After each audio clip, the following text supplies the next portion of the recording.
Praise lord, దేవునికి స్తోత్రం కలుగును గాక. ప్రియమైన దేవుని బిడ్డలారా, మరొకసారి ఈ ఆధ్యాత్మిక కార్యక్రమం ద్వారా ఈ విధంగా మిమ్మల్ని కలుసుకున్నటకు దేవుడు నాకు అనుగ్రహించిన ఈ గొప్ప భాగ్యాన్ని బట్టి ముందుగా దేవాతి దేవునికి కృతజ్ఞతాస్తుతులు చెల్లిస్తూ ఉన్నాను. హల్లెలూయా, హల్లెలూయా. అదేవిధంగా ప్రియమైన దేవుని బిడ్డలారా, ఈ ఆధ్యాత్మిక కార్యక్రమంలను మేము యూట్యూబ్లో అప్లోడ్ చేస్తున్నప్పుడు వీక్షించున్న ఆత్మీయులకు మీ అందరికీ ప్రభువైన యేసుక్రీస్తు నామములో శుభాభివందనాలు తెలియపరుస్తూ ఉన్నాను. ప్రియమైన దేవుని బిడ్డలారా, గత వారము యోధారాజు హిజ్కియా చేసిన ఒక మంచి పని, ఆయనకు చేసిన మేలు అనే అంశాన్ని మనం ధ్యానం చేసుకోవడం జరిగింది. ఆ అంశ ధ్యానంలో భాగంగా ఎన్నో విలువైన విషయాలు మనం ధ్యానం చేసుకున్నాం. ఒకవేళ ఎవరైనా వీక్షించలేనట్లయితే వీక్షించవలసిందిగా ప్రభు సేవకునిగా నేను మిమ్మల్ని కోరుచూ ఉన్నాను. ప్రియమైన దేవుని బిడ్డలారా, ఈ దినము మనం ధ్యానం చేసుకుని పోయే మరొక నూతనమైన అంశము పరలోకమందు ఆమోదించబడు బాప్తిస్మము ఏదియో తెలుసా అనే అంశాన్ని మనం ధ్యానం చేసుకొని పోవచ్చు ఉన్నాం.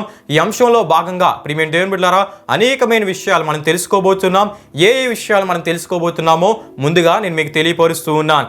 బాప్తిస్మం అనగా అర్థం ఏమిటి అనే విషయాన్ని మనం తెలుసుకోబోతున్నాం. బాప్తిస్మము దేనికి గుర్తుగా ఉన్నది అనే విషయాన్ని మనం తెలుసుకోబోతున్నాం. పరిశుద్ధాత్మ బాప్తిస్మం గురించి, అగ్నితో ఇయ్యబడే బాప్తిస్మం గురించి మనం తెలుసుకోబోతూ ఉన్నాం. బాప్తిస్మం ఎందుకు తీసుకోవాలి అనే ప్రశ్నకు జవాబును కూడా ఈ రోజున ఈ ధ్యానాంశంలో మనం తెలుసుకోబోతూ ఉన్నాం. బాప్తిస్మం తీసుకున్న వారు ఏం పొందుకుంటారు అనే విషయాన్ని కూడా మనం తెలుసుకోబోతూ ఉన్నాం. బాప్తిస్మము అవసరమా కాదా అనే విషయాన్ని కూడా ఈ రోజున మనం ధ్యానం చేసుకుని పోవచ్చు ఉన్నాం. ముందుగా ప్రియమైన దేవుని బిడ్డలారా, ఈ అంశానికి సంబంధించిన మూలవాక్య వచ్చిన భాగాల్ని మనం చదువుకుందాం. అపోస్తలుల కార్యములు 19వ అధ్యాయం 3 నుండి 5 వరకు రాయబడిన వాక్య వచనాలే ఉన్నాయి. అక్కడ ఈ విధంగా రాయబడి ఉన్నట్లు మనం చూస్తూ ఉంటాం. అప్పుడు అతడు, అలాగైతే మీరు దేనిని బట్టి బాప్తిస్మం పొందితేనని అడుగగా, వారు యోహాను బాప్తిస్మమును బట్టియే అని చెప్పిరి. అందుకు పౌలు, యోహాను తన వెనుక వచ్చేవాని యందు అనగా యేసునందు విశ్వాసముంచవాలని ప్రజలతో చెప్పుచు మారు మనసు విషయమై బాప్తిస్మమిచ్చెనని చెప్పెను. వారి ఈ మాటలు విని ప్రభువైన యేసు నామమున బాప్తిస్మం పొందిరి అని మనం చూస్తాం. హల్లెలూయా, హల్లెలూయా. అంతేకాకుండా ప్రియమైన దేవుని బిడ్డలారా, తదుపరి పరిశుద్ధాత్మ చే నింపబడిరి అని మనం చూస్తాం. భాషలు మాట్లాడిరి అని మనం చూస్తాం. ప్రవచించిరి అని అపోస్తలుల కార్యం 19వ అధ్యాయం 6-7 వచనాల్లో మనం చూస్తాం. ప్రియమైన దేవుని బిడ్డలారా, ఈ విషయాలు మనం గమనించాలి. అయితే ప్రియమైన దేవుని బిడ్డలారా, మన అంశానికి సంబంధించిన ఆ విషయాలను మనం ధ్యానం చేసుకోనక ముందు కొన్ని విషయాలను మీకు తెలియపరుద్దామని ఆశపడుచూ ఉన్నాను. ఇంతకీ బాప్తిస్మం అంటే ఏంటో ముందుగా మనం తెలుసుకుందాం. బాప్తిస్మం అనే పదానికి అర్థాన్ని ముందుగా మనం తెలుసుకుందాం. బాప్తిస్మం అనే పదాన్ని గురించి నేను మీకు తెలియపరుస్తూ ఉన్నాను. బ్యాప్టిజో అనే గ్రీకు పదం నుండి బ్యాప్టిజం అనే ఇంగ్లీష్ పదం ఉద్భవించింది. దీని అర్థములు, ఆత్మీయ అర్థములు ఏంటంటే ముంచుట, స్నానము చేయుట, శుద్ధి చేయబడుట అని అర్థములై ఉన్నాయి. అయితే ఈ విషయాలు మనకి మత్తయి సువార్త 3వ అధ్యాయం 16వ వచనం ద్వారాను, యోహాను సువార్త 3వ అధ్యాయం 22వ వచనం ద్వారా మనకు తెలియజేయబడుతూ ఉంటాయి. అంతేకాకుండా యోహాను సువార్త 3వ అధ్యాయం 5వ వచనంలో మనం చూస్తున్నప్పుడు ప్రభువైన యేసుక్రీస్తు వారు ఒకడు నీటి మూలంగా అనే మాటను చెప్పుడని బట్టి, అదేవిధంగా సువార్థికుడైన ఫిలిప్పు ద్వారా ఒక ఆర్థిక శాఖ మంత్రి నీళ్లలో బాప్తిస్మం తీసుకోవడం ద్వారా ఈ విషయాలు మనకు తెలియజేయబడుతూ ఉన్నాయి. ఈ విషయం ప్రియమైన దేవుని బిడ్డలారా, అపోస్తలుల కార్యములు 8వ అధ్యాయం 35 నుండి 40లో రాయబడిన వాక్య వచనాల్లో మనం చూస్తూ ఉంటాం. అంతేకాకుండా యోహాను రాసిన మొదటి పత్రిక 5వ అధ్యాయం 6వ వచనంలో మనం చూస్తున్నప్పుడు సాక్ష్యం ఇచ్చేవారు ముగ్గురు, ఆ ముగ్గురిలో నీళ్లు అని మనం చూస్తాం. గనుక బాప్తిస్మం అనేది నీళ్లలో ముంచడం ద్వారా జరిగేది అని మనం తప్పక తెలుసుకోవాలి. ఇది దైవ క్రమమై ఉన్నది. హల్లెలూయా, హల్లెలూయా. అయితే ప్రియమైన దేవుని బిడ్డలారా, ఇంతవరకు మనము బాప్తిస్మం అనే పదానికి అర్థాన్ని మనం తెలుసుకోవడం జరిగింది. ఆత్మీయ అర్థాలని మనం తెలుసుకున్నాం. అయితే బాప్తిస్మం దేనికి గుర్తుగా ఉన్నదో ఈ సమయంలో మనం తెలుసుకుందాం. బాప్తిస్మం అనున్నది యేసుక్రీస్తు మరణ పునరుద్ధానములకు గుర్తుగా ఉంది. యేసుక్రీస్తు మన పాపాల విషయమై ఏ విధంగా మరణించి ఉన్నారో అదే రీతిగా బాప్తిస్మం తీసుకుంటున్నారు అంటే మరణించిన మృతదేహాన్ని ఎలా సమాధి చేస్తారో అదే రీతిగా మన పాపాలు సమాధి చేయబడాలి. మన పాపాల విషయమై మనం చనిపోవాలి. ఇక వాటికి మనకి ఎటువంటి సంబంధము ఉండకూడదు అనే విషయాన్ని తప్పక మనం గ్రహించాలి. గనుకనే బాప్తిస్మం ఇచ్చు ప్రభు సేవకులు పూర్తిగా నీళ్లలో ముంచుతారు. ఇది నిలువుగా కాక మరణించిన దేహము వలె క్రాస్గా పండుకునే రీతిలో బాప్తిస్మం ఇస్తూ ఉంటారు. ఇదే వాక్యానుసారమైన బాప్తిస్మం అని తప్పక మనం తెలుసుకోవాలి. గనుక నీళ్లలో ముంచుట యేసు ప్రభువారి మరణానికి గుర్తుగా జరుగు బాప్తిసం కాగా, ఆయన పునరుద్ధరణై తిరిగి లేచిన దానికి గుర్తుగా బాప్తిసం తీసుకున్న వ్యక్తి జీవించే నూతన జీవితము గుర్తుగా ఉన్నది. హల్లెలూయా, హల్లెలూయా. అంటే ప్రియమైన దేవుని బిడ్డలారా, యేసు ప్రభువారు మన పాపాల విషయమై సంపూర్ణ మరణాన్ని పొందినట్లు మనము కూడా మన పాపముల విషయమై చనిపోయి, అనగా వాటికి మనకి ఇక సంబంధం లేని జీవితాన్ని మనము కలిగి ఉండాలి. బాప్తిసం తదుపరి నూతన జీవితం యేసుక్రీస్తు తిరిగి లేచిన పునరుద్ధానమునకు గుర్తుగా ఉన్నదనే విషయాన్ని తప్పక మనం తెలుసుకోవాలి. గనుక బాప్తిసము యేసుక్రీస్తు మరణ పునరుద్ధానములకు గుర్తుగా ఉన్నది. ఈ విషయాన్ని అపోస్తలుడైన పౌలు గారు రోమా సంఘానికి రాసిన విషయాల్లో ఆయన తెలియపరిచినట్లు రోమీయులకు రాసిన పత్రిక 6వ అధ్యాయం 1 నుండి 14 వరకు రాయబడిన వాక్యవచనాల్లో మనం చూస్తూ ఉంటాం. హల్లెలూయా, హల్లెలూయా. ప్రియమైన దేవుని బిడ్డలారా, పరిశుద్ధాత్మలో బాప్తిసాన్ని గురించి ఈ సమయంలో మనం తెలుసుకుందాం. మత్తయి సువార్త 3వ అధ్యాయం 11వ వచనంలో మనం చూస్తున్నప్పుడు యేసు ప్రభువారు పరిశుద్ధాత్మలో బాప్తిస్మిస్తారని బాప్తిస్మిచ్చి యోహాను తెలియపరిచినట్లు మనం చూస్తాం. పరిశుద్ధాత్మలో అనే పదము మూల భాషలో మనం చూస్తున్నప్పుడు పరిశుద్ధాత్మతో అని మనం చూడగలం. దీని అర్థం ఏంటంటే ఇది ఆత్మ బాప్తిసం, అంతర్య బాప్తిసమై ఉన్నది. ఇది తనను విశ్వసించే వారికి ఆధ్యాత్మిక జీవాన్ని ఇచ్చే ఆత్మ బాప్తిసమై ఉన్నది. అయితే దీని అసలు ప్రారంభం ఎప్పుడంటే యేసు ప్రభువారు పునరుద్ధానుడై ఆరోహణమైన తదుపరి క్రీస్తుని వెంబడించిన అపోస్తలులు 10 దినములు వాగ్దాన ఆత్మ కొరకు మేడగదలు కనిపెట్టి పొందిన దగ్గర నుండి ఈ పరిశుద్ధాత్మ బాప్తిసము ప్రారంభమైంది. అదేవిధంగా క్రీస్తుని విశ్వసించి మారుమనసుతో కూడిన పాప ప్రాయశ్చిత్తము నుండి బాప్తిసం పొందిన క్రైస్తవ విశ్వాసుల బాప్తిసము కూడా ఇక్కడ నుండే ఎక్కువగా ప్రారంభమైంది. పరిశుద్ధాత్మతో బాప్తిసం అనగా పరిశుద్ధాత్మలో ముంచడం లాంటిది. పరిశుద్ధాత్మ కుమ్మరించబడుట అని అపోస్తలుల కార్యములు 2వ అధ్యాయం 33వ వచనంలోను 10వ అధ్యాయం 45వ వచనాల ద్వారా ఈ విషయాన్ని మనం చూస్తూ ఉంటాం. అంతరంగమంతా పరిశుద్ధాత్మచే నింపివేయడం లాంటిది. దీని ఫలితంగా దేవుని ఆత్మలో బ్రతుకుతూ ముందుకు మనం సాగిపోతూ ఉంటాం. దేవుని ఆత్మ ప్రేరణలు, ఉద్దేశాలు పొందుతూ ఉంటాం. నిజ క్రైస్తవులుగా జీవించడానికి, సరైన రీతిగా దేవుని సేవించడానికి ఆ ఆత్మ మూలంగా బల ప్రభావాలు పొందుతూ ఉంటాం. ఇది క్రీస్తు శరీరంలోనికి బాప్తిసాన్ని పొందే స్థితి అయి ఉన్నది. హల్లెలూయా, హల్లెలూయా. ఈ సమయంలో ప్రియమైన దేవుని బిడ్డలారా, అగ్నితో ఇవ్వబడే బాప్తిసాన్ని గురించి మనం తెలుసుకుందాం. మత్తయి సువార్త 3వ అధ్యాయం 11, 12 వచనాల్లో ఈ విషయాలు మనం చూస్తాం. ఈ సందర్భంలో 2 విషయాలను మీకు తెలియపరుస్తూ ఉన్నాను. మొట్టమొదటిగా అగ్ని అంటే మలాకి గ్రంథం 3వ అధ్యాయం 2 నుండి 4 వరకు రాయబడిన వాక్యవచనాల్లో ఉన్నట్లు దేవుడు తన ప్రజలను శుద్ధి చేయడం గురించి లాంటిది అయి ఉన్నది. అదేవిధంగా నిప్పు అని మనం చూస్తే దేవుని ప్రవక్తల ప్రజల ఎముకల్లో ప్రవేశించి సత్యము గురించి సాక్ష్యమవడానికి చాలిన బల ప్రభావాలనిచ్చే దేవుని శక్తిని సూచిస్తూ ఉంది. ఇర్మియా గ్రంథం 20వ అధ్యాయం 9వ వచనంలో మనం చూస్తూ ఉంటాం. మరొక అర్థం ఏంటంటే పాపానికి వ్యతిరేకంగా మండే దేవుని తీర్పుకు కూడా సూచనగా ఉంది.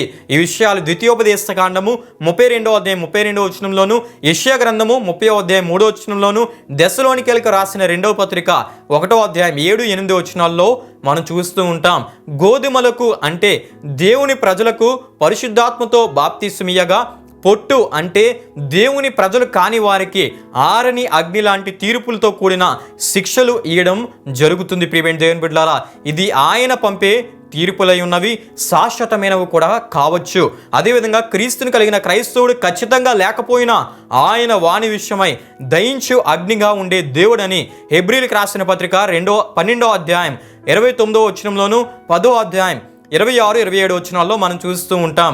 అంటే అగ్ని బాప్తిసం అంటే సత్యమైన దేవుని కొరకు దేవుని ప్రజలు సాక్ష్యం ఇచ్చే అభిషేకానికి గుర్తు కాగా, ఇదే అగ్ని మారని పాపాత్ముల పైకి మండే అగ్ని లాంటి దేవుని తీర్పులై ఉన్నవని తప్పక మనం తెలుసుకోవాలి. ప్రియమైన దేవుని బిడ్డలారా, ఈ సమయంలో అసలు బాప్తిసం ఎందుకు తీసుకోవాలో అనే విషయాన్ని మనం తెలుసుకుందాం.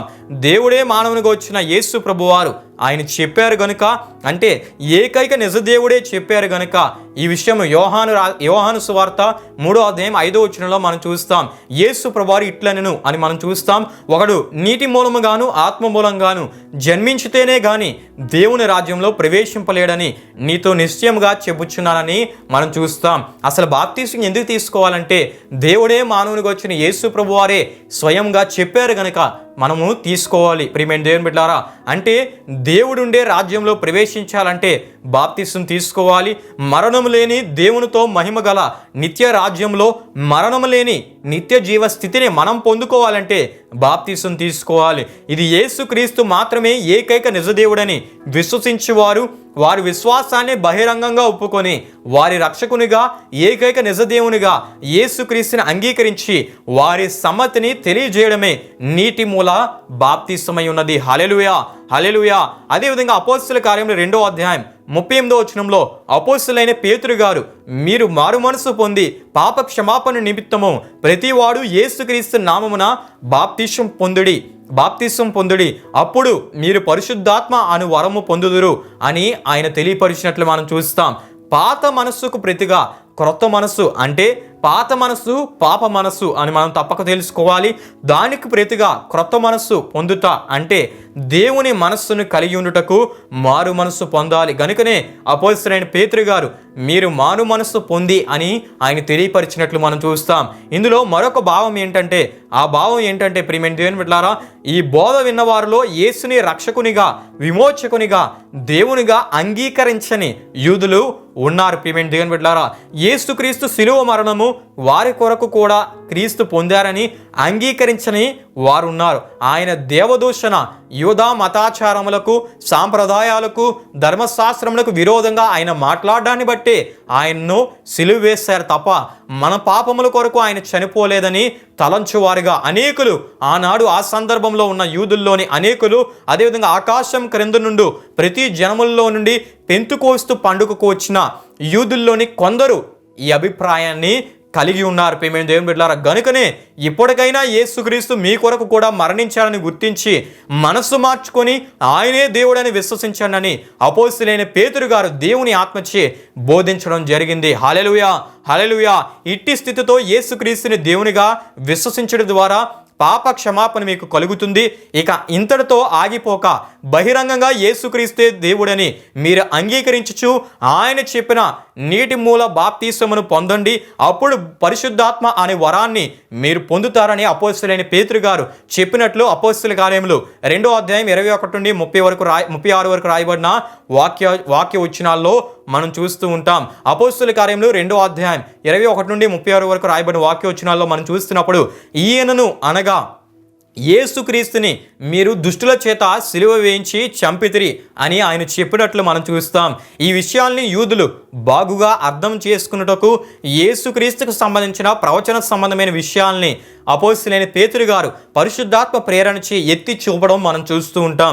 ఈ విధంగా ప్రవచన సంబంధమైన ప్రతి విషయము యేసుక్రీస్తు శిలువ మరణ పునరుద్ధాన సందర్భంలో నెరవేర్చబడ్డాయని ఆయన తెలియపరిచినట్లు మనం చూస్తాం. హల్లెలూయా, హల్లెలూయా. అంతేకాకుండా ప్రియమైన దేవుని బిడ్డలారా, యేసుక్రీస్తు మరణ పునరుద్ధానములను గురించి దేవుని ఆత్మ మూలంగా ప్రవచించిన వాడు మన యూదుడే, యూదా గోత్రానికి చెందిన దావీదే అని అపోస్తలుడైన పేతురు గారు తెలియజేయడం ద్వారా మరింత త్వరగా వారికి అర్థమై యేసుక్రీస్తు ప్రవచన సంబంధమైన వారి విమోచకుడని యూదులు గుర్తించారు. ఇటువంటి సందర్భంలోనే దేవుని ఆత్మ మూలంగా అపోస్తలులను ఆది సంఘ కాపరి అయిన పేతురు గారు ఈ విధంగా తెలియపరిచినట్లు మనం చూస్తాం. మీరు సిలువ వేసిన ఈ యేసే ప్రభువుగాను క్రీస్తుగాను తండ్రిచే నియమించబడ్డాడని చెప్పుచు ప్రతివాని పాప క్షమాపణ యేసుక్రీస్తునొద్ద ఆయన దగ్గరే ఉందని చెప్పుచు ఆయనను నీటి మూలమైన బాప్తిస్మము ద్వారా ఆయనే తండ్రి అయిన దేవుడని, ఆయనే కుమారుడైన దేవుడని, ఆయనే ఏకైక నిజ దేవుడని మీ విశ్వాసాన్ని సమ్మతిని బహిరంగంగా ఒప్పుకొని అంగీకరించడం ద్వారా పాప క్షమాపణ అని వరమును మీరు పొందుకుంటారు, రక్షణను వరమును మీరు పొందుకుంటారని తెలియపరిచినట్లు మనం చూస్తాం.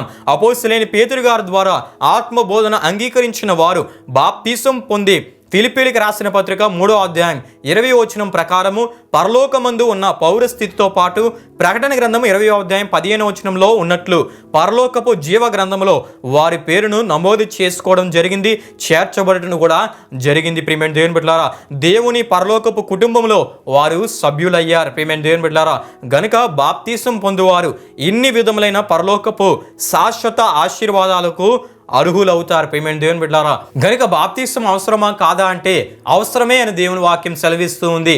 ఆనాడు యేసుక్రీస్తును తృణీకరించిన యూదులే అపోస్తలులైన పేతురు గారి ద్వారా ఆత్మ బోధన విని హృదయంలో నొచ్చుకొని పశ్చాత్తాపపడి నీటి మూల బాప్తిస్మం ద్వారా యేసుక్రీస్తుని దేవునిగా అంగీకరిస్తే ఇక రక్షణ లేని వారు ఆలోచించడం ఎందుకు? నేడే అనుకూల సమయము, ఇదే రక్షణ దినము. ఇక ఆలస్యం చేయక యేసు ప్రభువును నీ రక్షకునిగా దేవునిగా అంగీకరించి పరసంబంధమైన ప్రతి ఆశీర్వాదమునకు వారసుడిగా వారసురాలుగా కావాలని ప్రభు సేవకునిగా నేను కోరుచు ఉన్నాను. వచ్చే వారం ప్రియమైన దేవుని బిడ్డారా, మనం చదువుకున్న మూలవాక్యానికి సంబంధించిన బాప్తీసానికి సంబంధించిన కొన్ని ప్రశ్నలకు జవాబులను మనం తెలుసుకుందాం. అంతేకాకుండా ఈ మధ్య కాలంలో ఒకరు నన్ను ఈ విధంగా ప్రశ్నించారు, యేసు ప్రభువారు బాప్తిస్మం ఎందుకు తీసుకున్నారు? ఆయనకి పాప క్షమాపణ అవసరం లేదు కదా, ఆయనకి మారు మనసు అవసరం లేదు కదా, మారు మనసు పొందిన వారే బాప్తిస్మం తీసుకోవాలి కదా, మరి యేసు ప్రభువారు బాప్తిస్మం ఎందుకు తీసుకున్నారని ప్రశ్నించారు. ఈ ప్రశ్నకు కూడా జవాబును మనం తెలుసుకుందాం. ప్రియమైన దేవుని బిడ్డలారా, ఇటువంటి ప్రశ్నలు మీకు ఉన్నట్లయితే మీరు మా కామెంట్స్ రూపంలో లేదంటే మెసేజెస్ రూపంలో మీరు మాకు తెలియపరిచినట్లయితే ప్రతి ప్రశ్నకు వీడియోస్ ద్వారా మేము జవాబును వాక్యానుసారంగా మేము మీకు తెలియపరుస్తాం. ప్రియమైన దేవుని బిడ్డలారా, ఈ కార్యక్రమాన్ని ముగింపు ప్రార్థనతో నేను ముగిద్దామని ఆశపడుచు ఉన్నాను. ఈ ప్రార్థనలో నాతో పాటు అందరూ కలిసి ఏకీభవించవలసిందిగా ప్రభు సేవకునిగా నేను మిమ్మల్ని కోరుచు ఉన్నాను. ప్రార్థన చేసుకుందాం. మహిమా స్వరూపైన మా ప్రభువా, జీవాధిపతి అయిన యేసయ్య, నీ ఘనమైన నామమునకు మహిమ ఘనత ప్రభావములు చెల్లిస్తున్నాం తండ్రి. ఈ దిన దేవా, ఈ నూతనమైన అంశం ద్వారా ఎన్నో విలువైన విషయాలు వాక్యానుసారంగా మేము తెలుసుకున్నటకు మీరు మాకు అనుగ్రహించిన ఈ కృపను బట్టి నీకే స్తుతులు చెల్లిస్తున్నాం తండ్రి. బాప్తిస్మమును గురించి ఎన్నో విలువైన విషయాలు మీరు మాకు తెలియపరిచారు, అందరి బట్టి నీకే స్తుతులు చెల్లిస్తూ ఉన్నాం. ఇంకా దేవా, ఈ అంశ ధ్యానాలు వీక్షిస్తున్న వారు ఇంకెవరైనా రక్షణ లేని వారుగా ఉన్నట్లయితే వారు రక్షించబడుటకు మీరే మీ ఆత్మ కార్యాన్ని మీరు జరిగించమని వేడుకుంటున్నాను తండ్రి. వీక్షిస్తున్న వారు రక్షింపబడిన వారైతే అనేకులకు ఈ వీడియోస్ని వారు షేర్ చేస్తూ అనేకుల రక్షణకు వారి కారకులుగా ఉండినట్లు మీరు సహాయం చేయండి. ఈ వీడియోస్ అన్నిటి మీరు ఆశీర్వదించండి.